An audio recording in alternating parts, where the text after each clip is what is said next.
music, color, and excitement. Who doesn't enjoy a football game? That is, if you're one of the lucky ones who can get in.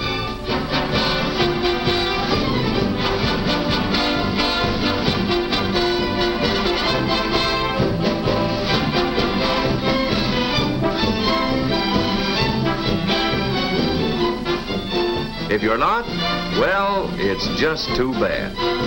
But wait a minute. There may be another answer. Yes, thanks to television, that marvel of modern science, even our unfortunate friend and millions of other people can sit back in the comfort of their own homes and enjoy every thrill of the game with no struggle for tickets.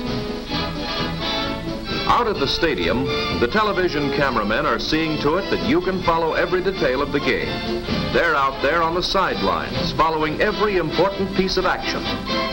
Cables connect the cameras with the mobile units which are parked outside the stadium. And from these trucks, the scenes covered by the cameras are relayed to the main television transmitter.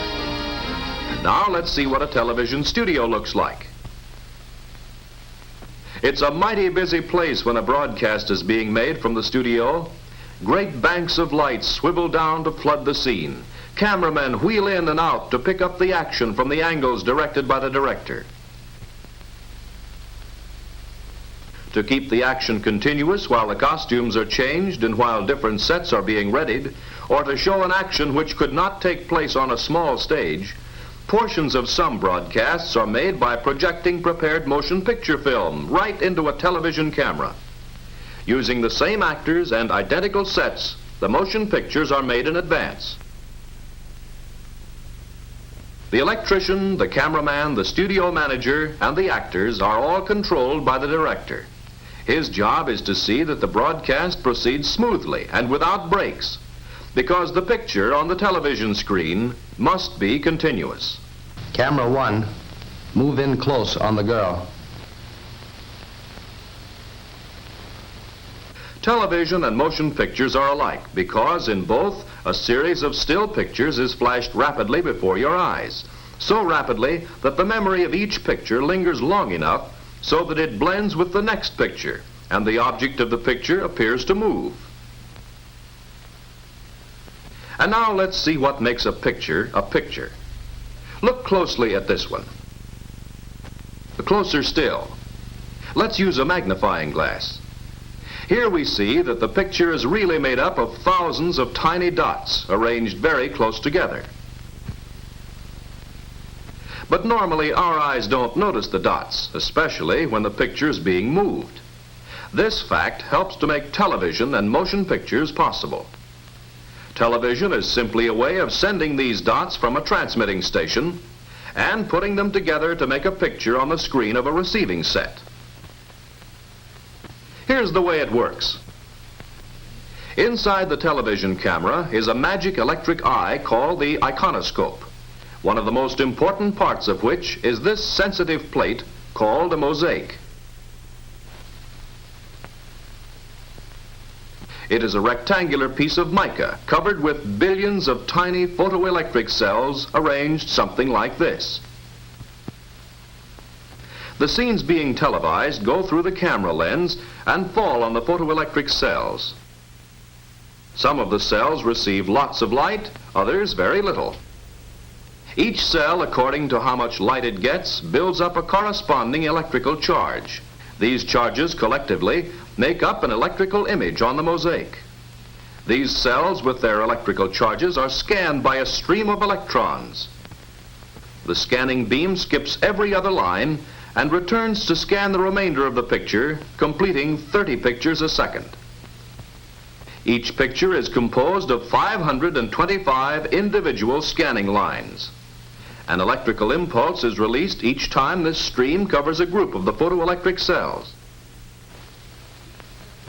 Each separate impulse travels from the sensitive plate of the iconoscope in sequence over wires to the transmitting station, where it is then sent out into space to be picked up by aerials connected to television receivers.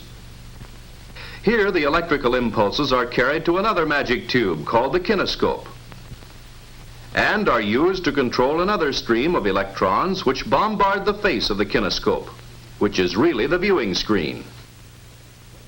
When the beam strikes this fluorescent screen, each electrical impulse is changed back into a spot of light. In other words, each spot of light picked up by the mosaic of tiny photoelectric cells in the television camera creates a corresponding spot of light on the receiving screen. It moves back and forth so rapidly, actually more than 2½ miles per second, that a complete still picture is formed almost immediately. The quick succession of 30 pictures a second produces the apparent motion. That is why the pictures we see on the screen of our television receiver seem to move. Television has come of age. Here, for instance, is a reproduction of one of the first images received on a television screen. Compare that crude picture with these of today, and you can judge for yourself how far along the road to perfection television has traveled. It is bringing entertainment to millions, and through its magic, we are able to enjoy a combination of radio, motion pictures, and the stage. Actually, some television patents were issued several years before the first automobile was built. But because of many technical difficulties that had to be overcome, its development was much slower. Just as the modern automobile is the result of years of research, scientific engineering, and testing by countless miles of actual use, television is the result of endless experiments and new discoveries by patient scientists toiling in their laboratories. It has been developed just as the easy riding qualities of today's automobiles were developed by progress through constant improvement. Today we sit back in roomy, comfortably cushioned seats in steel bodies insulated against heat and cold and noise, surrounded by windows of crystal clear glass, controlling the ventilation to our needs, riding smoothly over all kinds of roads in luxury undreamed of a few short years ago.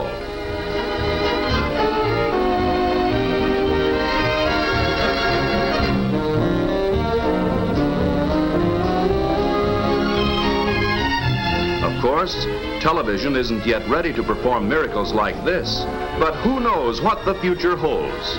It's fun guessing, though.